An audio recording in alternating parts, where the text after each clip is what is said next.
Time now for your forewarned weather with Cedric Haynes. All right, happy Wednesday, everyone. Of course, on our Tuesday, we had some of those clouds building in across the northern half of the state as that system was kind of moving by to our north. Yeah, they made for some cloudy, gloomy skies in the afternoon, but they also provided us with a nice-looking scene for the sunsets across the area. In fact, it added that extra little texture we needed to give us some beautiful shots. This is the view from Alta yesterday evening. You can see, look at the snow-capped mountains, and yeah, you can look down and see some nice colors showing up with the light reflecting through those ice crystals. Just what we like to see this time of the year. And it wasn't just in the mountains.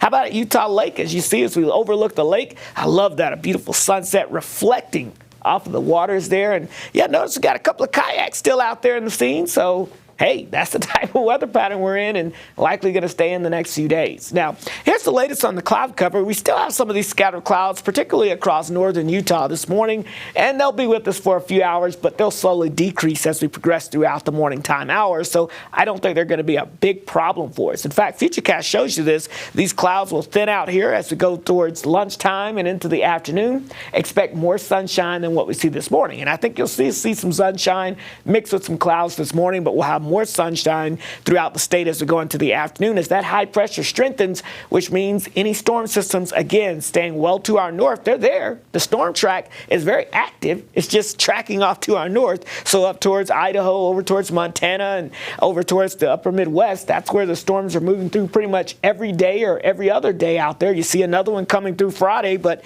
again, primarily holding to our north and east thanks to this area of high pressure blocking anything from moving down into Utah.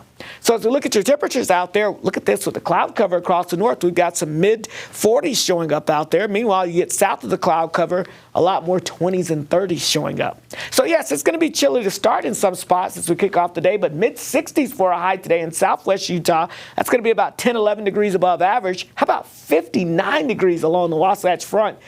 That's about 15, if not 20 degrees above average. And speaking of averages, our snowless streak, we've got to take a look at that, folks. We're now in the number 5 largest snowless streak with over 266 days. I think it's very possible we get to that number 4, if not number 3 spot, and maybe even longer than that, because over the next 6 to 10 days, all I see is the same pattern. Guaranteed above average temperatures centered right over the Beehive State. St. George, mid-60s, turn into the upper 60s. And then notice as we get towards your Friday, we're looking at mid-60s as well. And then notice heading into next week, we'll have a few clouds, but overall not too bad. Meanwhile, the Wasatch Front, we've got temperatures in the upper 50s, mid-50s for us as we get towards the weekend with lots of sunshine. All right, let's see. Let's get a quick check here on your traffic, I believe, as we check that out or not. Either way, not sure what we're doing here. All right. So here's the traffic, and we'll now send it back over to Matt Nicholas.